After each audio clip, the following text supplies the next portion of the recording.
Good morning, everyone. I'd like to call this April 2nd meeting of the Education Finance Committee to order. Ooh, it's a good day. Representative Hewitt, have you had a chance to review the minutes from our April 1st meeting? Mr. Chair, I have, and so moved. All right, thank you very much. Any discussion to the Hewitt amendment? Seeing none, all those in favor of approval of the minutes of the April 1st meeting, please signify by saying aye. Aye. Aye. Opposed? Motion prevails. Members, we introduced the proposed Education Finance Omnibus bill for this session, House File 2400, yesterday. Began the process of the community testimony reflecting on the bill. We are continuing that today. We have a long list of people who have signed up. As was announced yesterday and was reinforced with each of these individuals when they signed up, in order to accommodate as many people as possible, we are holding to a 2-minute limit for each testifier. With that, let's begin. Mr. Corte, Assistant Commissioner Corte is first up. On deck is Shannon Mitchell from Educators for Excellence. Commissioner Corte, welcome to the committee. Please proceed. Thank you, Mr. Chair, members. My name is Darren Corte. I'm an Assistant Commissioner at MDE. I want to thank you for the opportunity to testify on this bill, and thank you for your leadership in constructing a bill that contains a significant and equitable investment in Minnesota students. You'll see in your packets there's a letter from Commissioner Ricker as well that you may want to take a look at. But just generally, we really want to thank you for including most of the provisions that were in the governor's education policy and budget bills. I'm glad that we're on the same page when it comes to looking at how to close and address the special education cross-subsidy, as well as taking a look at how we can ensure that parents and children have access to high-quality voluntary pre-kindergarten. We also want to thank you for adopting the governor's agency operating budget recommendation that keeps MDE whole so we can continue to provide services and technical assistance to our district's educators, parents, and families.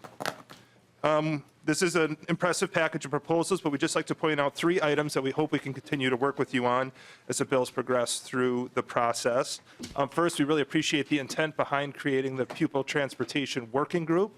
We think that's definitely an issue that needs to be addressed, but we would like to see it addressed within the larger school finance task force that has been discussed, just because there's a lot of interplay between pupil transportation and other education funding formulas. We think that that conversation is best had in that broader context of the school finance working task force. The bill also does not include a proposal that was in the governor's budget that would create a grant administration account at MDE. Other agencies have accounts like this. As you know, MDE administers a number of grants that are set forth by the legislature. That's been increasing in the last number of years. Right now, we're at about $47 million worth of grants that we administer without any additional funding. And that's there's another $8 million in this bill that would increase that. And while we appreciate that there is administrative funding attached to some of these things, having a grant administration account will really ease the efficiency with which we can administer these and save time for our staff when they're administering these accounts. And lastly, the bill does not include the proposal to move Pelsby and BOSA back into the general fund. They have some concerns that starting with fiscal 20, they would be moved to a special revenue account, and whether or not they would be bringing in sufficient revenue to maintain their operations, and also whether or not they would run into cash flow issues because of when their funding comes in. So again, happy to work with you on those issues as we move forward. The Commissioner thanks you for this robust proposal, and would be happy to answer any questions you might have. Thank you, Mr. Corte. Ms. Mitchell and Katie Smith is on deck.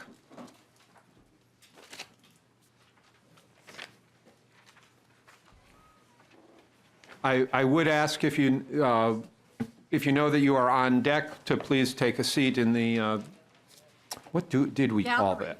Gallery? Bullpen. Bullpen, the bullpen, thank you. Thank you, Ms. Sunderland. Just to ease transitions, please. You're Ms. Mitchell? No. Oh, okay, moving on. Ms. Smith? Yes. Sure, welcome to the committee. Please state your name for the record and proceed with your testimony. Good morning, Chairman and committee members. Thank you for the opportunity to speak on behalf of ECFE today. My name is Katie Smith. I am a licensed parent educator, a job I love so much I'm having a difficult time retiring from it. I spent 29 years in Winona, 1 in Robbinsdale, and this year in South Washington County. I am the 2011 Minnesota Teacher of the Year. It is spring. Wonderful. And as many of you know, parent educators harvest hope for Minnesota's newest parents. In newborn home visits with parents and their babies, parent educators offer hope and reassurances that the baby they are falling in love with is falling in love with them too. School readiness begins right here. In classes with parents in schools all over our state, parent educators connect parents to other parents and to rich, meaningful curriculum that strengthens the parent-child relationship and helps parents prepare their children for school and life. We teach them about child development, family development, and how to take care of themselves while helping them navigate any bumps along the way.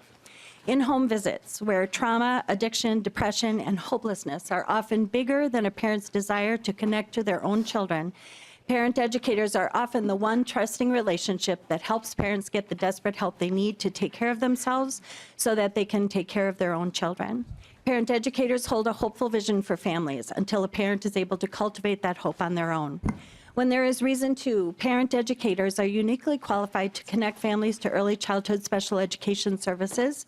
I have seen early intervention bring hope to families' lives.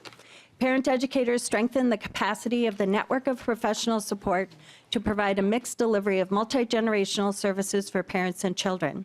This thing we do is no small thing. This uniquely Minnesotan thing makes Minnesota a better place to raise a family.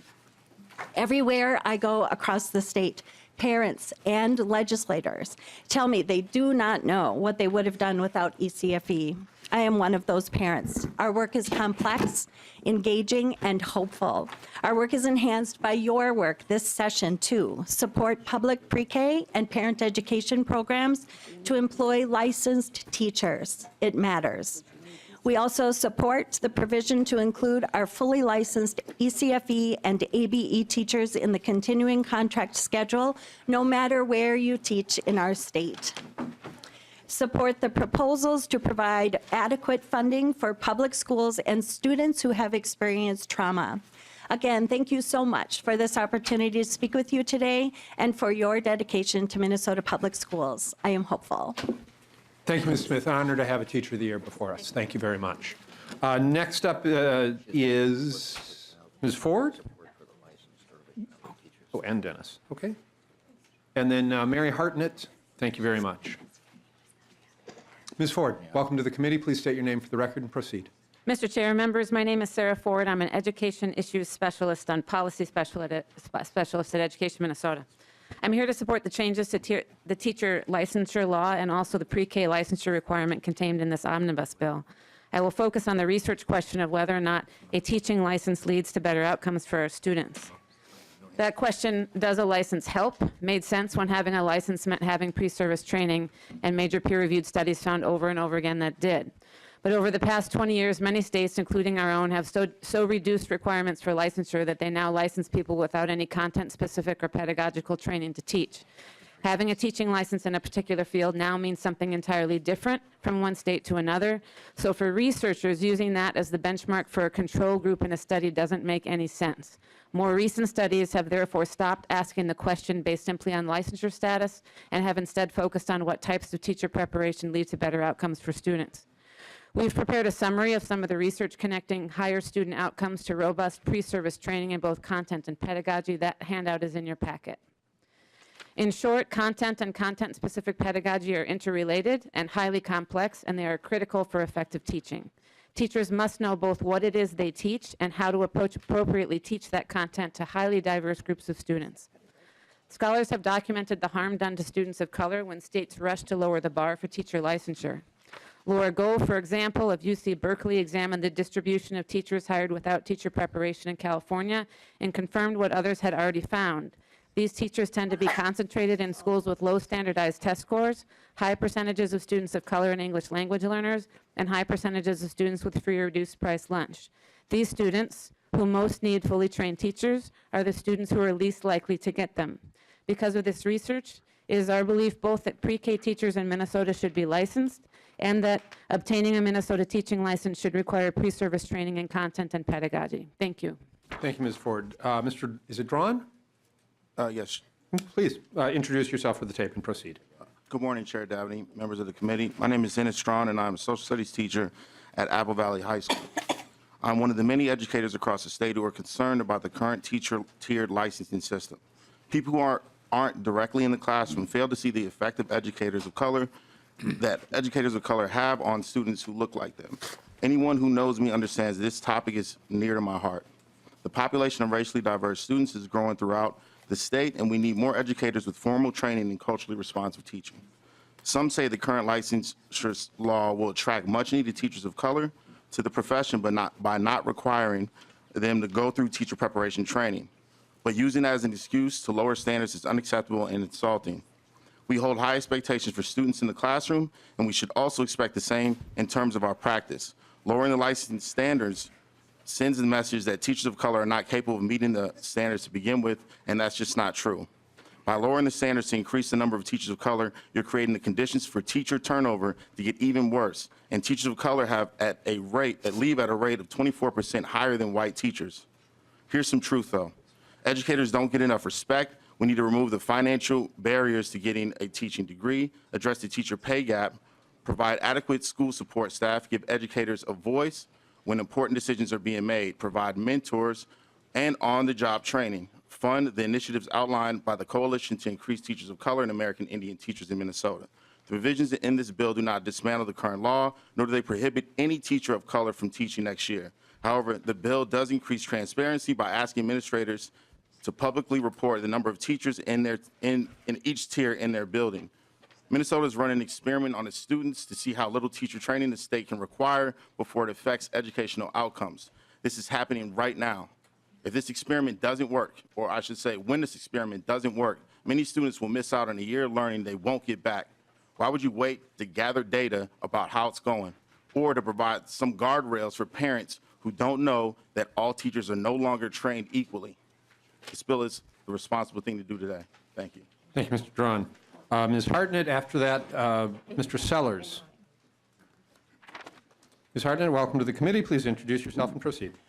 Mary Hartnett, Executive Director, Commission of Deaf, Blind, and Hard of Hearing Minnesotans.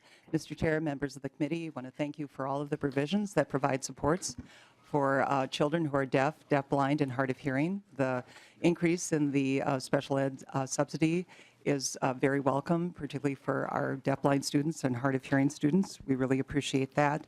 The provision for Metro Deaf School, who they thought 4 years ago would be able to place children who were birth to 3 so they could stimulate language acquisition, were prevented from doing that up until the fix that is in this bill, so we're really thankful for that. There's a provision or a clause that was included that we are afraid would prevent payment for the 18 children that are already covered for district-placed children. This fixes open enrollment, which is parent choice to place the children in the district. So I believe there'll be an amendment that's coming up to fix that, and we're very thankful and we'll hope that that would be accepted by this committee. And thankful for the funding for the academies for the deaf and blind, and then including the provision for newborn screening. So thank you and appreciate all of the work of this committee. Record time, much appreciated. Mr. Sellers, and after that, Jessica Webster, and then Cindy Crest. Mr. Sellers, welcome to the committee. Good morning, Mr. Chair, members of the committee. My name is Daniel Sellers. I serve as Executive Director of Ed Allies, a statewide education advocacy nonprofit, and I start by saying thank you for your work on this bill. I testify today with concerns about the proposed changes to teacher licensure in Article 3. The data is clear. The licensure provisions in this bill could pose serious negative consequences to educators of color currently teaching in Minnesota classrooms. It cuts off existing pathways to permanent licensure for 23% of Minnesota's current teachers of color because they currently hold Tier 1 or Tier 2 licenses. To my knowledge, the licensure provisions are the only provisions in this bill which the Star Tribune editorial board has come out against. Minneapolis Public Schools and the Northside Achievement Zone have shared concerns about the licensure provisions. We have heard concerns from the Coalition of Asian American Leaders and other community partners in St. Paul. In Greater Minnesota, we have heard concerns about the licensure provision from the Lakes Country Service Cooperative. We have heard concerns from Dr. Mira Perry-Reed, Superintendent of Hopkins School District, and from HR professionals representing other suburban school districts. We have heard concerns from Minnesota Business Partnership and even from Way to Grow, which represents many of our state's most underserved, littlest learners. Most importantly, we have heard concerns from dozens of educators of color themselves who are terrified about the impact these provisions will have on their ability to remain in the classroom beyond next year, positively impacting students. I ask that you think about the educators of color who will be impacted by the language in this bill. I cannot think of any other provisions in this bill which have drawn such significant concerns from so many stakeholders. The licensure provisions will make it harder for schools to attract, recruit, and retain talented educators, and specifically teachers of color. Lastly, I have a letter here signed by a diverse group of organizations, including schools, education associations, service providers, community groups, and advocates, opposing the licensure provisions, and I would ask that the letter be distributed to members. Thank you. Thank you, Mr. Sellers. Ms. Webster, Ms. Crest on deck, followed by Ms. Tinney. Ms. Webster, welcome to the committee. Thank you, Mr. Chair, members of the committee. My name is Jessica Webster. I'm a staff attorney with Legal Aid, and I just wanted to briefly say thank you and support the lunch shaming provisions that are included here and hope that we can tighten that up finally this year. And also, we appreciate the investments in breakfast. Thank you. Ooh, the record time standard just got higher. So Ms. I can take Crest. the rest of her time, right? I didn't say that, Ms. Crest. Nice try, though. Good morning, Mr. Chair, members of the committee. I'm Cindy Crest with MACD. The 31 college and university members of the Minnesota Association of Colleges for Teacher Education wish to express our support for House File 2400.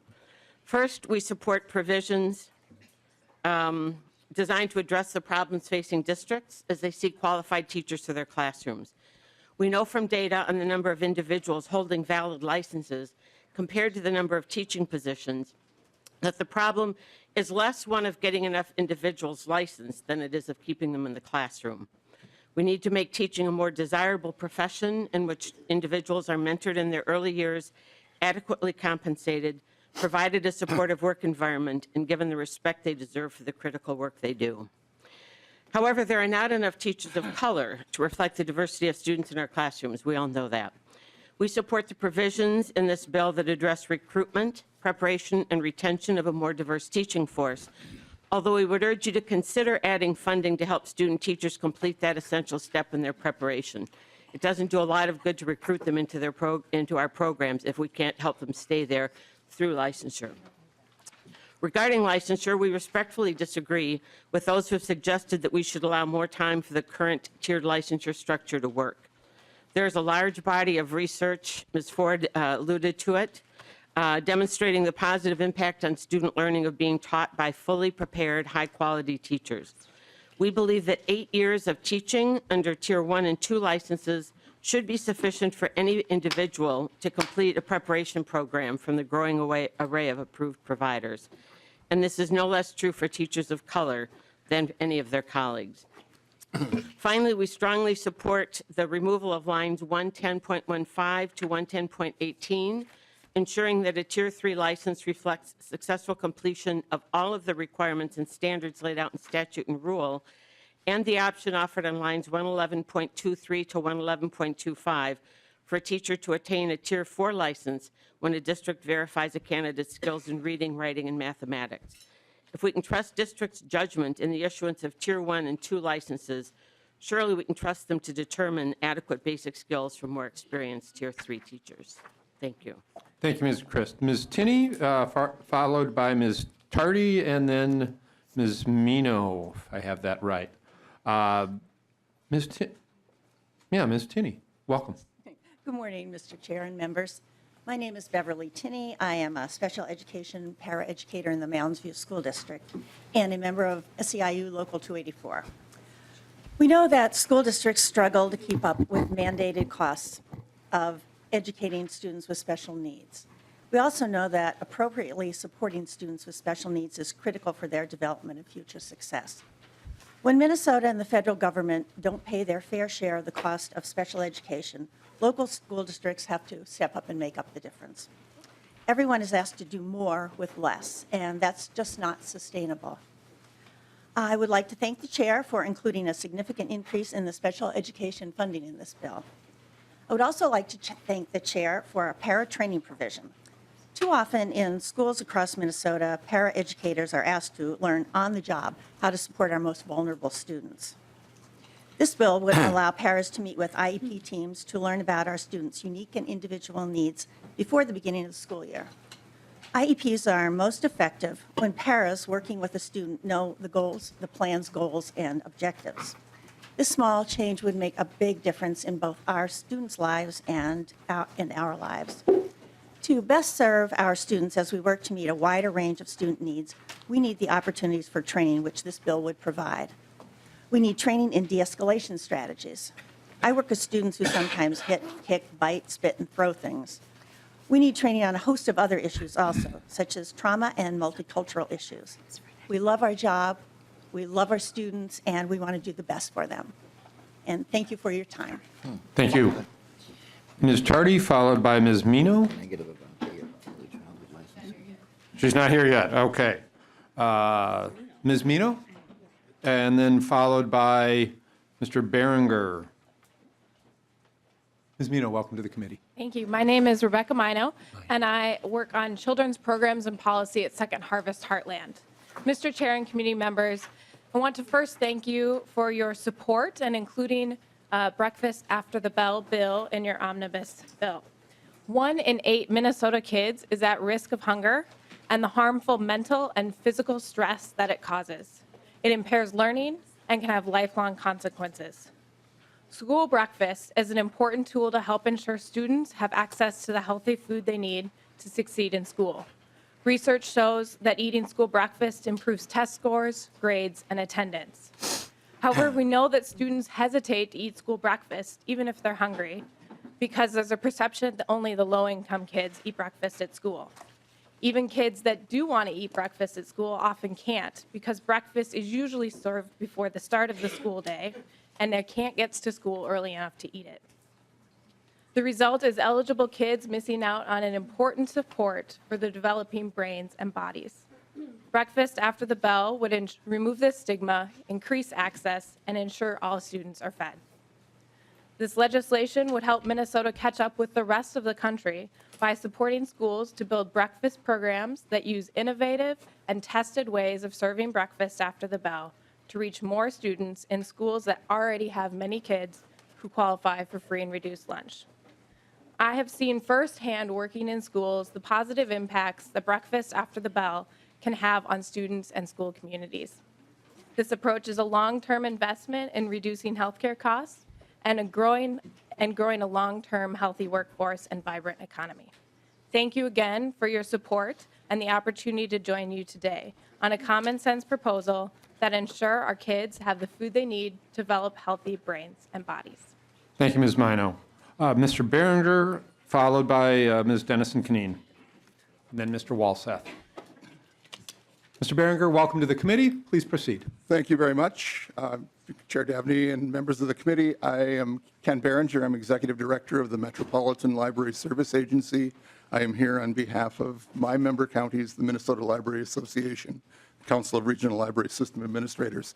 I want to thank you for the opportunity to testify, and I want to thank you for the support for regional public library services found in this bill. All 12 of the regional public library system boards in the state of Minnesota have approved a resolution approving the formula changes in this bill at the funding level that is included in this amendment. State support for regional public library systems falls upon a strong local city-county effort, and it finds vibrant use patterns in every portion of the state. Local governments, including those in my area, support this effort, and their residents rely upon and benefit from services provided through this state funding. Regional library basic system support helps ensure intra-regional cooperation and services to residents throughout the entire state and to promote those services. Regional library basic system support formula change as proposed here will help stabilize the annual distributions to the 12 regional public library systems. This will permit them to plan their services with more consistency and certainty on a year-to-year basis. Using slightly older population and tax data will allow the systems to be confident about state resources as they plan their budgets with their member cities and counties. These typically, the state numbers typically do not come out until fall, and the budget process for member library systems begins in the early spring and summer as they work with cities and counties. Finally, regional library telecommunication aid has historically helped regional public libraries and other public libraries in the state provide internet access, remote services, online resources, and other electronic resources to their users. While telecom costs are flattening, the cost of both network system protection and end-user data security in the current environment are increasing. The proposed language changes in the amendment will strengthen library network support expenditures in these areas. Again, I want to thank you for your inclusion of the initiatives for regional public libraries in this bill. Thank you. Thank you. Ms. DennisonKaneen. Welcome to the committee. Thank you, Mr. Chair, members of the committee. My name is Carrie DennisonKaneen, and I'm the Executive Director with Ignite After School. I'd like to thank you so much for your work on this bill and for investing in both our schools and in the community partnerships that help to support our schools and make them successful. Specifically, I'd like to thank you for investing in the after-school community learning grant bill, and particularly note that this investment will really help to bring after-school opportunities to approximately 4,000 students across the state who would not otherwise have them through what we estimate to be between 14 and 16 grants. These are young people who would not otherwise have access and who will build relationships with caring adults and also build skills through opportunities they wouldn't have, like STEM, college and career access, arts, and health and fitness activities. And these investments will also help to ensure that these programs are high quality. And when they're high quality, we know that they're more likely to achieve outcomes, like young people doing better in school, being more engaged in the classroom, getting better grades, and graduating on time. So I want to thank you for this investment, and I look forward to continuing to work with the committee to ensure all young people have these transformative experiences. Thank you. Thank you, Ms. DennisonKaneen. Mr. Walseth, after that, Ms. Christiansen and Ms. Sylvester. Mr. Chair and members, I'm Sam Walseth, here today represent both the Minnesota Rural Education Association and the Minnesota Service Cooperatives. Mr. Chair, thank you for this bill. Rural schools either struggle to survive or thrive depending on the level of financial support from the state. Rural districts struggle to levy dollars to keep up with inflationary costs and the special education cross subsidy. House File 2400 as amended with its investment in 3 and 2 on the formula, special education funding, and many other supports would go a long way to helping rural education refrain from levy increases and will keep in place quality programs for students. Mr. Chair, in addition to the big ticket items in the bill, I want to thank you for including several other policy and funding items that help make rural education work. As you're aware, we do a lot of business through cooperatives in greater Minnesota, and you've included several pieces that might not make headline news but are truly important to us. Those items include Safe Schools revenue for cooperatives serving kids, mental health innovation grants, codifying the rural CTE consortia, Representative Norna's bill to extend the funding for the Northwest and statewide concurrent enrollment partnerships, Representative Poston's bill to add the service cooperatives to the Joint Powers Authority, Representative Backer's bill to allow the Breckenridge School District to enter into a PSEO agreement with the North Dakota State College of Science, and last but not least, Representative Marquardt's bill to expand options for rural schools to cover deferred maintenance costs for their cooperative facilities. Lastly, I do need to register our continued concern with the proposed changes to the licensure system. We think there are more pragmatic solutions to some of the issues raised by proponents of the bill. Tier 1 would be better resolved with the amendment that was offered during the Senate hearing on this bill. We'd encourage you to take a look at that. We do think there is some room to negotiate on Tier 3. However, removing the master's degree permission in Tier 2 and equating Tier 1 and 2 with a teacher on discipline are non-starters for us. But Mr. Chair, with that, we really appreciate the work you've done to date in this bill and look forward to helping you pass it into law. Thank you. Thank you, Mr. Walseth. Ms. Christiansen, followed by Ms. Sylvester, followed by Ms. Abdul. Ms. Christiansen? Good morning, Welcome. Chair Davnie and members of the committee. For the record, my name is Maura Christiansen Hofer. I'm a disability advocate. I run a parent support group, and most importantly, I'm the mother of an autistic child. And I'm here today on behalf of the Coalition for Children with Disabilities, which is a nonpartisan statewide group that includes the Pacer Center, the ARC Minnesota, Autism Society of Minnesota, the Minnesota Brain Injury Alliance, the Epilepsy Foundation, the Prader-Willi Syndrome Association, and the Proof Alliance. And these groups have all come together toward the shared goal of ensuring that all children have access to a free and appropriate education. We appreciate and support the following items in this bill. We support the non-exclusionary disciplinary practices language, which provides alternatives to suspension and expulsion. We support the paid training for paraprofessionals. We support the mental health grants, and we support the increased funding for special education. So thank you for your work on those efforts. The coalition remains opposed to the language around eliminating short-term objectives in the bill. And while we believe that the current language is an improvement over past efforts to repeal short-term objectives altogether, we're still concerned that in its current form, this language may result in parents foregoing their right to short-term objectives without truly understanding the ramifications of that, and even when it might be adverse to their child's interest. As we've discussed in previous testimony throughout the session, short-term objectives serve several important functions. They often describe how the long-term objective is going to be met, what steps are to be taken to bring the child from point A to point B. They provide an opportunity to check in. A parent does not want to have to wait 12 months before they find out that their child is not on track. And conversely, they don't want to have to wait 12 months to find out that the child has reached their goal and a new goal is in order. Short-term objectives are often written in a much more transparent and parent-friendly way. We've discussed in previous testimony that we have a problem with an information imbalance between families and school districts, and that's particularly evident in our diverse communities. We're concerned that this proposal has the potential to further tip the scales away from families. As the session progresses, we look forward to working with you and to ensure that all Minnesota children have the access to the high-quality education they deserve. Thank you very much. Thank you, Ms. Christensen. Ms. Sylvester, followed by Ms. Abdul.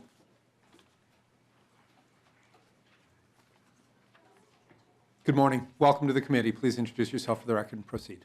Good morning. My name is Teresa Sylvester. Good morning. Well, hi, Chair and members of the committee. I am reading from a script, but if time permits, if you all will be opening to allow me to talk about my journey as a parent advocate at the end, just let me know. Once again, for the record, my name is Teresa Sylvester. I'm a mother and a member of the Many Minds Coalition.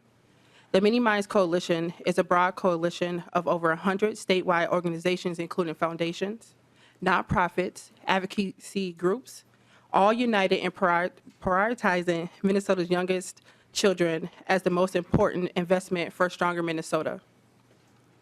The Many Minds agenda is supported by parents like myself, early childhood care centers, education leaders, teachers, business leaders, and community members united in making access to high-quality early care and education possible for every child in Minnesota. In this bill, Many Minds supports the expansion of scholarships for children from birth 0 to 3, the Early Learning Special Revenue Fund, the elimination of Pathways to Scholarship Cap, the funding for Parent Aware, the Kindergarten Interest Assessment Initiative, and the increase for early learning scholarships. Many Minds opposes any elimination of new scholarships for 4-year-olds that are not in priority categories, restricting scholarship access to 4-year-olds that otherwise meet the income eligibility requirement has the potential to set back in terms of kindergarten readiness, especially considering the current shortages of early childhood and pre-kindergarten programs across Minnesota. My children, Danae and Jameer, both received the Early Learning Scholarship. The scholarships allowed me to further my career, as well as take on my career aspirations through education to provide, I'm sorry, I'm nervous. Wow, they were receiving high quality early childhood care and education because my children had access to early quality education. They are now thriving. As the legislative continues session, I hope you will prioritize any additional money for early childhood learning scholarships. There are still 33,000 Minnesota children that lack access to high quality and early childhood education. Thank you, Ms. Sylvester. If you could just give me a minute. Ms. Sylvester, we're limiting everyone to 2 minutes, and you're already beyond that. Okay. And so we wanted to give you time to finish. Okay. Thank you very much. Feel free to grab legislators as we leave the room. Lots of people do that. Okay, thank you. Thank you. Ms. Abdul? No, I'm Susan. I'm a parent advocate filling in for her. She was unable to come today. Very good. And so I Let me wanted to just say reach out to this. Sarah. After this, Dr. Oliphant, and then Ms. Webster. So please, introduce yourself for the tape again. Thank you. Please Good morning, Mr. Chair and members of the committee. My name is Susan Montgomery. I'm filling in for another parent advocate, my friend Idol, who wanted to testify about her son, Abdullahi.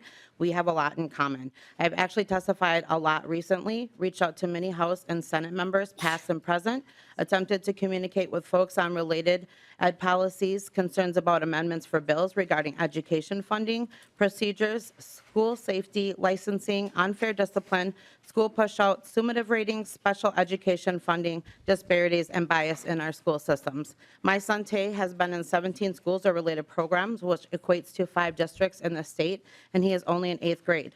Although he is at his current school the longest ever and actually doing well, it has had its own trials and tribulations. We are currently taking him out of district to get his educational needs met, which is not always easy or affordable, especially when my family lacks support and transportation. He has been abused by staff, cops, and students while attending these schools, as well as services being neglected and compensatory education being ignored. I'm not anti-public school, rather, for more professional staff training and development, diversity, inclusion, and better measures to follow the Safe and Supportive Schools Act. I also wish for schools to communicate better with students and their families to make sure all students are safe, happy, and successful. There is a huge lack of transparency and consistency for our youth in these schools. I do not have the same great experiences as other families do. Many students like my son, which identify Black, other students of color, free and reduced lunch, English language learners, and kids with IEPs, also kids who have mental health or face trauma, face harassment and discrimination at very high and disturbing rates. Please listen to our student voices and their parents when making decisions around education. We know our kids best, and we sacrifice much. Everything matters to us. We need our students to matter. Brown, Black, and Indigenous students and staff matter. We need more people that look like my son to best fit all students' needs. Please contact me for questions or concerns later. Thank you. Thank you, Ms. Montgomery. Dr. Oliphant, followed by Ms. Webster, and then Ms. Howard. Dr. Oliphant, welcome to the committee. Thank you, Mr. Chairman, members of committee. I'm here this morning. My name is Jennifer Oliphant. I'm from the University of Minnesota's Prevention Research Center, where I'm a research associate. I'm here this morning to discuss the research and support the research behind the comprehensive sexual health education material that is in this bill. I want to call your attention to 3 points that were given to you within your materials. This is a research brief supported and written by the University of Minnesota's Prevention Research Center. 3 areas are particularly important with this. First, I want everyone to recognize on the committee that parents from all parts of Minnesota support comprehensive sexual education for their children. And in your brief, you can see the districts where and the level of support. This support exceeds over 80% in every district. Secondly, comprehensive sexual health education teaches consent and healthy relationships. We have decades of experience and research to point out that comprehensive sexual education works, and it works in these areas as well. And finally, comprehensive sexual education, with those decades of research, changes the lives of young people. They do learn how to negotiate sexual relationships in a more comprehensive manner. They know how to talk to their partners, and in the end, they come out with a more comprehensive way to interact with peers and a healthier community for us all. Thank you very much. Thank you, Dr. Oliphant. Ms. Webster, followed by Ms. Howard, followed by Dr. Spees. Welcome to the committee. Thank you, Chair Davnie and committee members. My name is Wendy Webster, and I serve as the Director of Community Services and Communications for St. Anthony Brighton School District. In the St. Anthony Brighton School District, we serve 95 children ages 3, 4, and 5 in our preschool classrooms. I'm here today on behalf of the Minnesota Community Education Association to address a provision in Article 8 regarding preschool student dismissal. Thank you to Representative Richardson for meeting with us recently to discuss this provision. While we support the intent to ensure children of color and children with disabilities are not systemically dismissed from preschool, we ask that you consider amending this proposal. Such dismissals should be exceedingly rare, and all preschool programs should go above and beyond to support the individual needs of children. A foundational element of early learning focuses on the social and emotional development of children. Consequently, preschool focuses on developing the student's sense of self, getting along with peers, building confidence and independence. Inhibiting a child's growth by removing the student at the preschool level would be counterproductive to our mission to prepare all students for kindergarten. A child's removal from preschool should be limited to extreme circumstances and applied to any program providing a preschool experience for a student. We also believe some flexibility for programs is appropriate. A temporary removal, for example, would provide staff and families with time necessary to research alternative accommodations that would support the continued growth of a student. Again, we believe that dismissals should be exceedingly rare, but some flexibility for programs is warranted. We hope that you will consider adding language to the bill to address our concerns, and we thank you for your time this morning. Thank you, Ms. Webster. Ms. Howard? Following this, Dr. Spees, and then Ms. Hernandez. Ms. Howard, welcome. Good morning, Chair and committee members. Happy Tuesday. Thank you for allowing me the opportunity to speak with you today. My name is Patrice Howard. I'm the Executive Director of Community Education for Minneapolis Public Schools, previously the Director of Community Schools at Brooklyn Center. As you may know or be aware, Brooklyn Center Community Schools is the state's first full-service community schools district. They began implementing this model in 2009 and have produced positive results ever since, including increased graduation and attendance rates, on-site access to mental health and medical supports, family engagement practices such as increased food support for families and leadership opportunities, as well as enrichment programs for all youth. By welcoming community members as partners in school involvement and decision-making, we are better able to reduce access to barriers by responding to the achievement and opportunity gaps through co-located, integrated, and coordinated services of delivery that support student success. The full-service community schools model is a proven model of success with over 5 decades of research.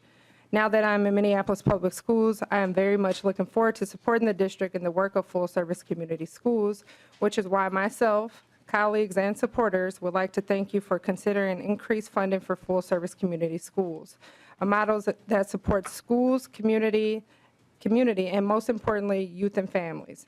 As a member of our state's coalition, I can tell you firsthand that there are a number of schools and community-based organizations that are eager to support and to expand this work across the state and communities.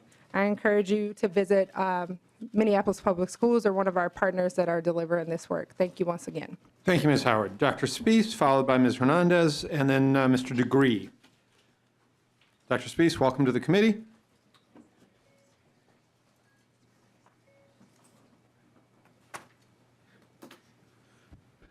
Good morning, Chair and members. My name is Paul Spees with the Coalition to Increase Teachers of Color and American Indian Teachers in Minnesota.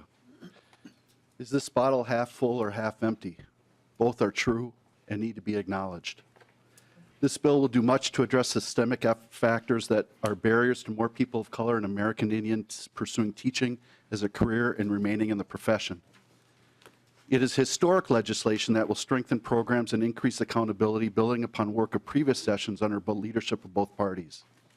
We thank you for significant investments in key programs, including extra base in fiscal 22 and later, because the shortage will remain severe for many years to come.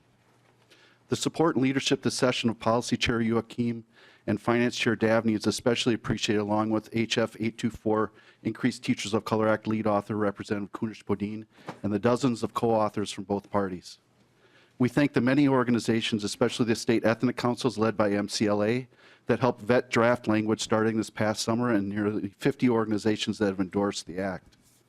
The coalition formed 3.5 years ago with 40 people from competing systems and institutions feeling a sense of urgency for systemic change.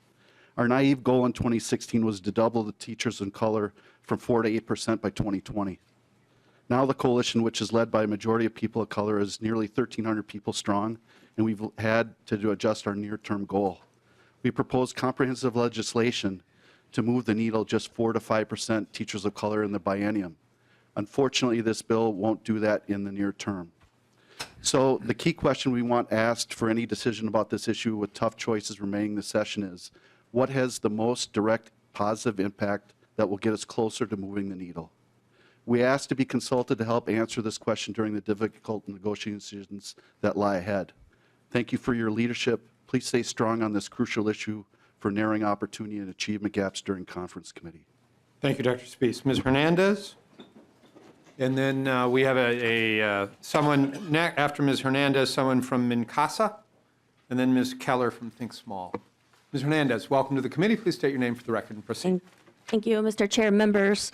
For the record, my name is Violeta Espinoza, and I'm Education Legislative Director for the Minnesota Council on Latino Affairs. Before I provide comments about this bill on behalf of the State Ethnic Councils and Indian Affairs Council, I'd like to personally ask everyone in this room to reflect on the voices heard and not heard, in which racial and ethnic communities in our diverse state are present and not present among committee members, lobbyists, and general members of the interested public as decisions are deliberated in this process. With these reflections in mind, it is refreshing to see a budget and policies that move us closer to including more of the priorities from our constituent communities. This bill gets us closer to understanding racial equity in education, but there is still much work to do. The councils express gratitude for the comprehensive approach adopted from the Increased Teachers of Color Act to attract, prepare, and retain racially and ethnically diverse teachers. However, it is important to note that this bill does not include our top funding priority to directly support candidates to complete preparation programs through scholarships and student teaching grants. Thankfully, this bill includes our top policy priority to address opportunity gaps for K-12 students and families by setting expectations for more inclusive and respectful school climate and curriculum. Ensuring that school climate and curriculum reflects and respects diverse communities is critical for the retention of diverse educators, as well as the engagement of students, their parents, and other school staff. We appreciate the support and leadership from Representative Kunesh-Podein and both chairs to hear and adopt most of our recommendations, as well as appreciate the dozens of co-authors from both parties that supported HF 824 to this point. Finally, we advise that you please remain strong and advocate for the comprehensive approach and funding levels you have in this bill to diversify the teacher workforce as you go into conference committee negotiations. And we look forward to working with you and assisting with you on that process. Thank you, Ms. Hernandez. MnCASA, followed by Ms. Keller, and then Ms. Salo. Salo? Good morning. Welcome to the committee. Please identify yourself for the tape and proceed with your testimony. Yes, good morning. Thank you, Mr. Chair and members of the committee. I am Adriana Prez, the Prevention Program Coordinator at the Minnesota Coalition Against Sexual Assault. Prior to my role at MnCASA, I was an advocate for victims and survivors of sexual abuse, intimate partner violence, and family violence. MnCASA is a statewide coalition of over 75 member programs, allies, and survivors. MnCASA is here today to support House File 2020 and to thank Representative Lippert, co-authors, and this committee for advancing this conversation. The Center for Disease Control defines teaching skills such as consent, healthy relationships, healthy sexuality, and empowerment as a best practice for sexual violence prevention. MnCASA currently funds 6 programs across the state to do sexual violence prevention work. All of these programs focus on educating youth about healthy relationships, consent, and prevention of sexual violence within their own communities. 2 of our grantees utilize Safe Dates, an evidence-based sexual violence prevention curriculum, and I would like to share some of the data we have. 1 out of 3 dating 7th and 8th grade students surveyed have experienced physical dating violence, and almost 2 out of 3 have experienced psychological dating abuse. 1 out of 8 7th and 8th grade students in school surveyed have perpetrated physical dating violence, and 1 out of 3 have perpetrated psychological dating violence. 8 to 12 months after receiving this curriculum, students reported that they had an increase in using healthy anger conflict response techniques and decrease in using unhealthy anger and conflict response techniques, and a significant increase in awareness of services available for both victims and perpetrators of abuse and violent dating relationships. A vast majority of surveyed students said they believed that their response to anger was uncontrollable. These few statistics start to paint a clear picture of what youth are currently experiencing and why prevention education, such as comprehensive sex education, is needed. Topics such as healthy relationships, communication skills, consent, and setting and respecting boundaries are all part of a comprehensive sex education. These topics help youth develop practical skills so they can make best choices for themselves. This empowers youth to create healthy relationships that uphold their values and boundaries and teach them how to respect other people's boundaries. It is also important to note that these skills go beyond dating relationships. The more we develop all of these relationship-based skills, the healthier all of our relationships will be throughout our life, our friendships, our family relationships, and even with our colleagues. Providing comprehensive sex education within schools is the most efficient and effective way to reach Minnesota youth. Statewide healthy relationship and sex education allows youth to receive consistent messages around and knowledge of healthy relationship skills. Comprehensive sex education will provide youth with these necessary tools for safe, healthy, consenting relationships of all kind. Thank you. Thank you very much. Ms. Keller, followed by Ms. Salo, followed by Dr. Elhai. Good Ms. morning. Keller, good morning. Good morning, Chair, members of the committee. My name is Ceci Keller. I'm the Senior Vice President of Early Childhood Quality Development at Think Small. Our mission is to advance quality care and education of children in their crucial early years. I'm here today to offer support for several of the early childhood elements of House File 2400, which we believe is a strong tool to help prepare children for kindergarten. Think Small is committed to policies and practices that empower a just, inclusive, and equitable care and education system for our youngest children. We know that Minnesota's achievement gaps are rooted in opportunity gaps and began as early as 18 months. By investing in children early, we can close these gaps. With this in mind, we are very supportive of the expansion of early learning scholarships. However, we do have some concerns about the annual cap on the individual early learning scholarships remaining at $7,500. Because infants and toddler care is even more expensive on average than preschool care, we believe that the current cap would hinder a successful rollout of prioritizing early learning scholarships for our youngest learners.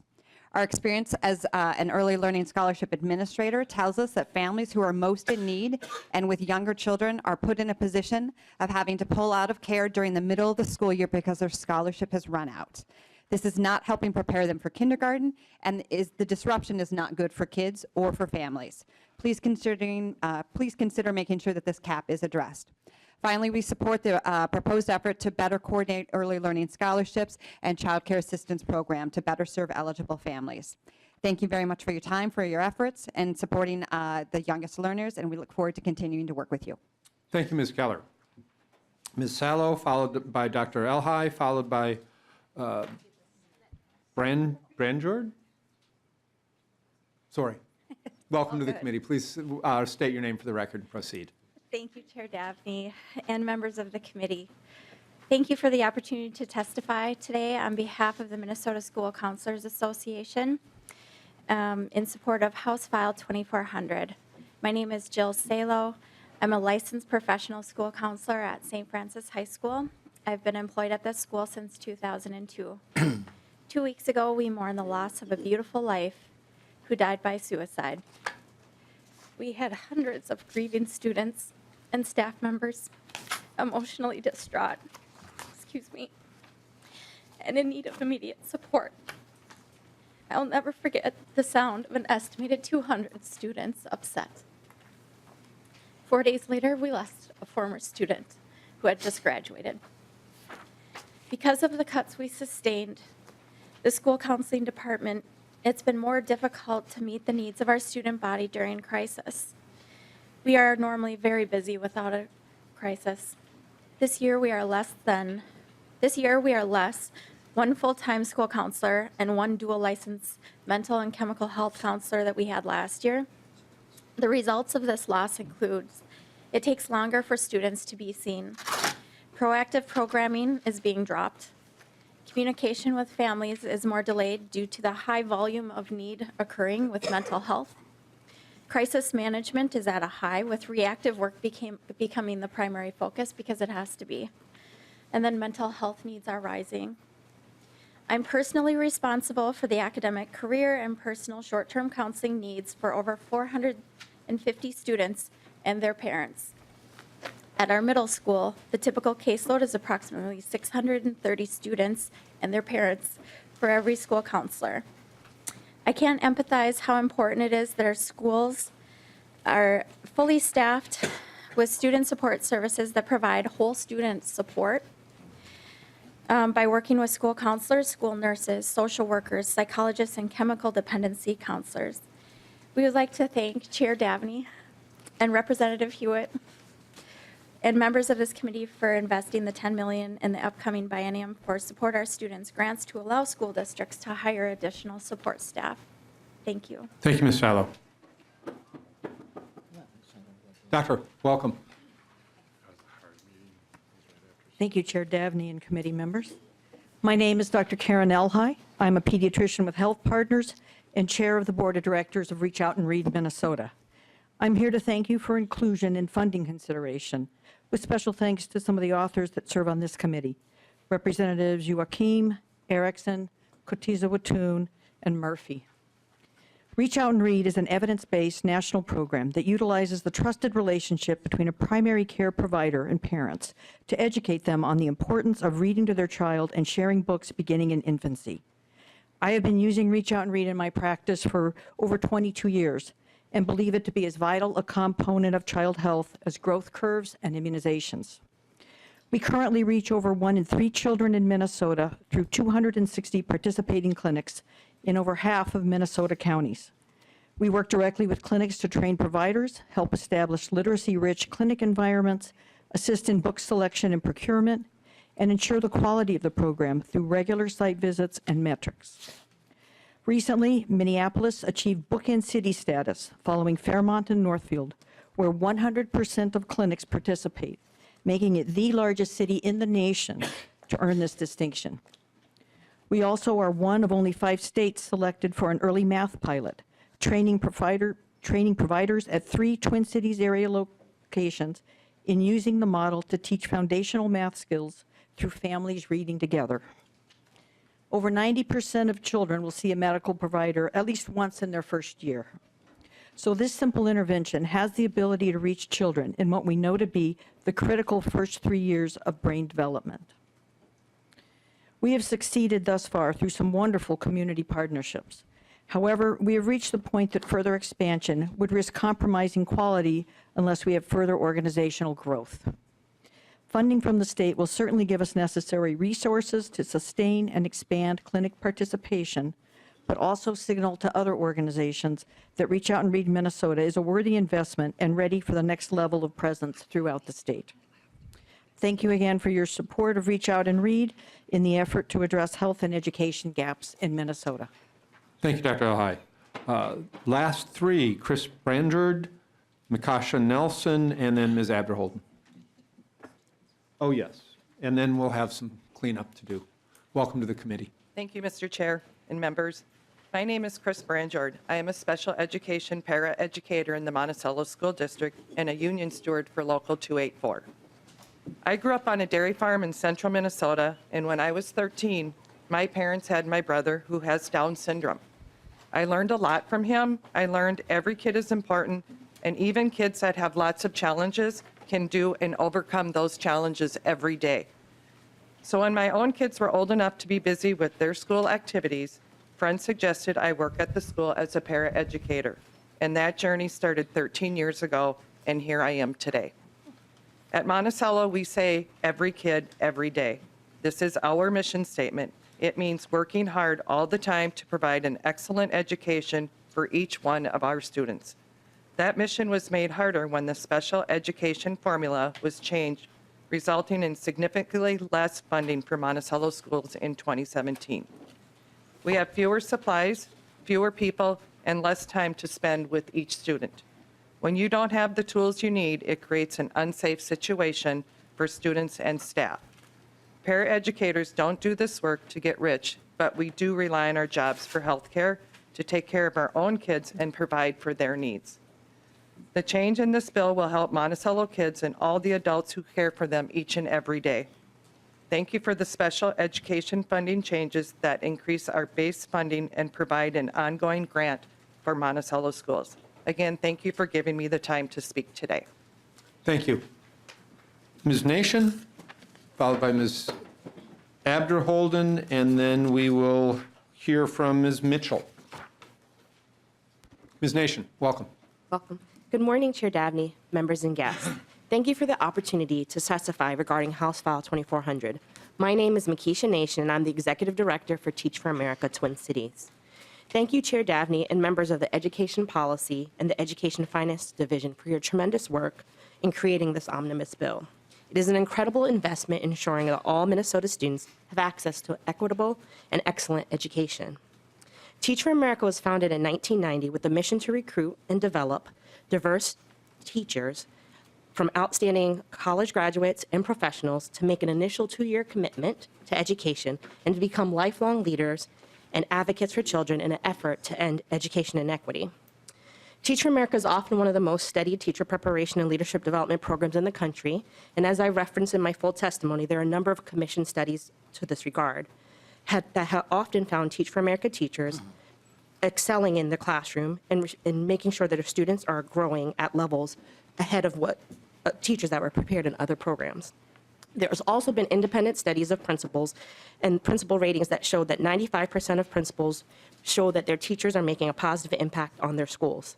Additionally, recent studies in Tennessee and Texas noted the rigorous nature and effectiveness of TFA's preparation programs in supporting student growth and learning.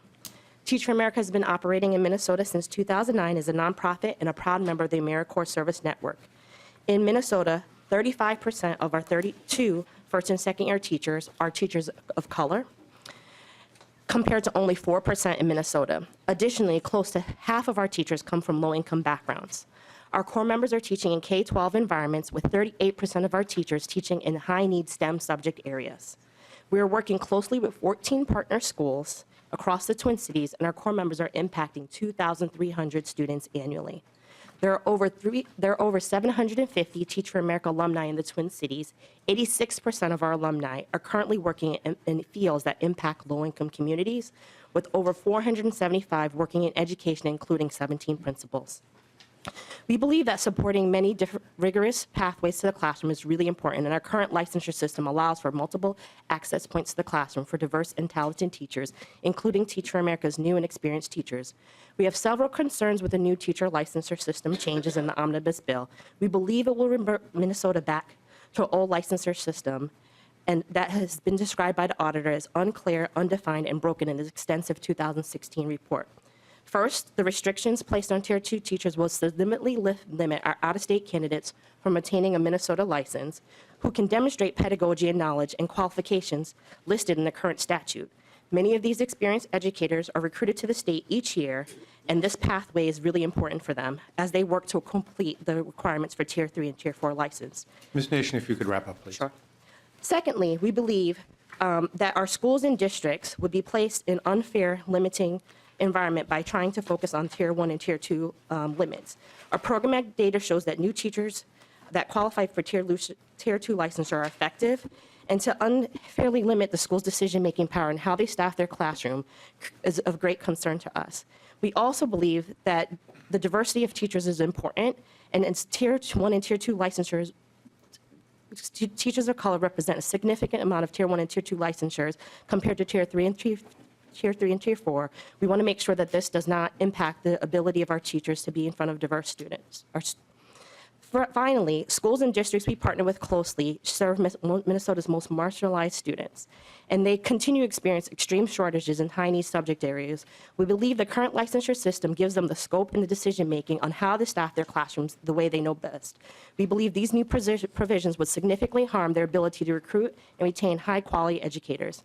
I know this committee is deeply concerned about Minnesota's achievement gap, and I know it's critical that we make meaningful progress for teacher diversity and licensure. We're excited by the many investments this bill makes to increase access to the teaching profession, as well as increase teacher diversity. However, as a community, we're often debating the pathways. Ms. Nation, please. I'll wrap up. We're often debating the pathways, when in fact our conversation should be centering on student learning, teacher quality, and impact. As a member of this community, I want students pursuing a path for their academic career and leadership success, and I want my boys to grow up in a community that invests the resources in every teacher to reach the full potential of their students. Thank you, Ms. Nation. Thank you so much. Ms. Abderholden. Welcome to the committee. Please state your name for the record and proceed. morning, Mr. Chairman, members. Sue Abderholden, Executive Director of NAMI, Minnesota. I'm just going to bullet through some of the issues. We appreciate actually trying to create some stability for kids who are homeless to stay in their home school at a time when everything is so disrupted to them. We also appreciate the students in foster care remaining in their home district. Not only do they lose their family, but they lose the adult connections and their friends at the same time. So we think that's really important. I'd like to have you think about the Pupil Transportation Working Group, that you add transportation to care and treatment as an issue to be addressed there, because it is a huge issue with schools. We support the efforts to identify students with dyslexia early. This can lead, if you're struggling in school, it can lead to struggling with your self-esteem, mental health, anxiety, aggression, and things like that. We strongly support the non-exclusionary disciplinary policies. Removing a child, especially a young child, without teaching them skills really doesn't do anything. We also support requiring additional training of paraprofessionals. We support the changes made to the mental health education law. I will note that in the bill, it refers to national mental health advocates. I think you actually mean state mental health advocates, and we actually did that work this week. So it didn't take very long to figure out what kinds of programs were out there for schools. We're pleased to see the addition of social emotional learning, restorative practices to the activities that can be funded by the Safe School Levy. We strongly support the additional funding for level 4 programs in the intermediate districts and other special ed co-ops and other districts. We do think this is a critically important program to address the needs of kids who have very complex needs. We support the funding for the Support Our Students grant and for the Trauma-Informed Schools incentive aid. We think that's very important. And we support funding the position of the Second Chance Agency Director. At first, when I came into the hearing, we were disappointed that you not have the funding for the online suicide prevention training for all teachers, but the Health and Human Services spreadsheet was revealed during this meeting, and it's in there. So, thank you. Go us. Thank you, Ms. Abderholden. Going back up the list, Ms. Mitchell and Ms. Tardy.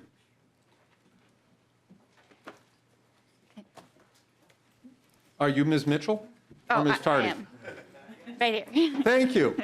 My apologies. I I'm got not distracted. late this time. All right, very good. Welcome to the committee. Thank you, Chair, members. My name is Shannon Mitchell. I'm the Managing Director at Educators for Excellence. We're a teacher-led nonprofit with roughly 2,000 members. Our members vote on which issues are top of mind for them each year, and year after year, addressing racial disparities in discipline is at the top of that list. It is no surprise, as Minnesota is home to some of the worst racial disparities in discipline. We know that suspensions and expulsions are not effective at changing student behavior or improving learning environments. And teachers are really hungry for alternatives and are leading change in a lot of their buildings. There's a lot that state-level policymakers can do as well, though, and so we are excited to see some specific provisions in this omnibus bill and want to thank both chairs for that. Specifically, we are supportive of the pre-kindergarten suspension and expulsion ban on line 214.4. We think this is critical. I think most people are surprised to hear that preschoolers are roughly 3 times more likely than K-12 students to be suspended or expelled. So we think this will have a lot of impact. We think this also pairs nicely with districts really embracing and investing in alternatives to exclusionary discipline. Moving on, we're also very supportive of the policy provisions on line 51.26 that require the use of non-exclusionary discipline practices in the K-12 system prior to dismissal when there isn't a threat posed. We think that's very important. And then lastly, while we need to limit the use of suspensions, we also need to make investments in alternatives. And so it's promising to see the Trauma-Informed Schools grant on line 192.31. And then just lastly, want to express concern for the licensure provisions. We oppose them. We think it's too soon to make sweeping changes to a new system. Thank you, members and the chair. Thank you, Ms. Mitchell. Ms. Tardy.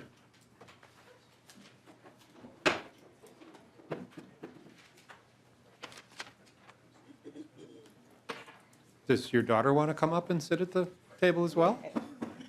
Good morning. Good morning. Welcome back to the committee. Thank you. I want to say thank you to the committee from the North Side Achievement Program. I'm a mother and she's the scholar. And she wanted to also say thank you for your funding. It spread a lot of love on the north side, and we appreciate you guys. Very good. Do you have anything you want to say, Scholar? I want to say thank you, like her, All right. for all, for helping the NAS committee, for helping them just stay up. Okay. Thank you both very much. You have a blessed day. You as well, ma'am. That exhausts the list of people who had contacted Ms. Burt previously. Is there anyone else in the room who wishes to testify regarding the bill? Mr. Carlson. Thank you, Mr. Chair. I did contact the committee administrator. We didn't know if we'd get to me. My apologies. But you did. Mr. Chairman and members, my name is Joel Carlson. I have a government affairs business here in St. Paul, and I'm here in front of you on behalf of the community of Minnesota Resorts, and I will speak because they're not in the room, but I've talked with them on behalf of Hospitality Minnesota, the Grocers Association, the State Fair, and others in the hospitality industry. I can put an exclamation point on my problem in 1 minute. Article 1, Section 37. We have had a continual issue with repealing the post-Labor Day requirement. It's in this bill, and we've testified in Policy Committee on this in strong opposition, as Representative Joachim knows. But what we asked you then is that you consider and balance all of the interests of the state. You have a $900 million bill, some 245 pages, and there are a lot of winners in this bill. But there's one loser, and that's my clients. The resort industry, parents overwhelmingly support post-Labor Day start. Minneapolis just went through a survey. They had over 11,000 parents respond, and 85% wanted to start school after Labor Day. So parents lose on this. Your constituents lose. I can tell you that the University of Minnesota says that parents will book trips. They're 50% more likely to book a trip when school starts after Labor Day. And we've reported from our own resort experience that we lose 40% of our bookings in August when school starts before Labor Day. That is the stark economic reality for the people that I represent. And your constituents will lose because that is how people access our lakes. Not everyone can afford a lake home. They get there through resorts. And when they're gone, there's no way for people to get on our great natural resources. So we ask that you remove that provision from the bill. It is very detrimental to the rural economy, to the grocery stores and the bait shop and everyone that depends on tourism in greater Minnesota. We ask you to remove that provision from this bill. It is very detrimental. Thank you, Mr. Chairman. Thank you, Mr. Carlson. Is there anyone else in the audience wishing to testify regarding House File 2400 and the Delete Everything Amendment? Seeing none, a reminder to members that the deadline for submission of amendments, proposed amendments for House File 2400 is this afternoon at 5 p.m. The committee will not be meeting tomorrow, but will be meeting on Thursday in order to mark up the bill. That concludes public testimony, I'm told to say. Representative Kresha. Thank you, Mr. Chair, and thank you to the members and all the work. Just a couple closing comments as we go into amendments and we go into the schedule for the week. And I'm not going to do any back and forth on questions, but I did just want to kind of paraphrase and contextualize how I see this bill and some of the things we've talked about. So I appreciate the robustness. I appreciate the aggressive nature. I think it's still in an aspirational mode. In order for this bill to become law, it is dependent upon a $400 million shift of transportation money. And while we shouldn't be talking about those shifts in this committee because it's in the purview of the Ed Finance, it is important to realize that we have to structurally balance what we're going to do. And being in the minority side, it's our job to raise objections, to look at it, to question some of the things that are done here. And I believe getting to goodness of that can handle both sides pushing and pulling, and it's a malleable process.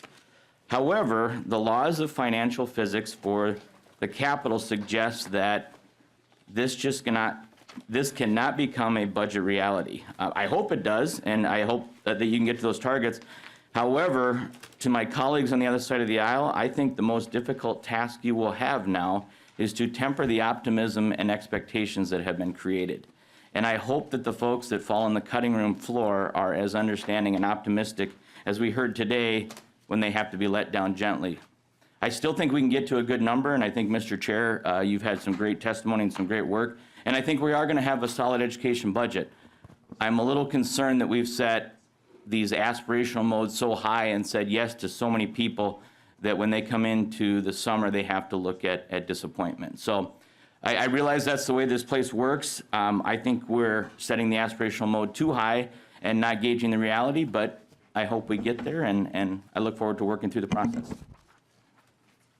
Thank you, Representative Krisha. Appreciate the comments and the shared desire to work through the process. Any other member comments or questions? With that, a reminder, deadline for amendments, 5 p.m. this afternoon. Please get your requests, if you haven't already, to nonpartisan staff as early as possible. They've had a long week. They may have had a long session, and we need to be gentle.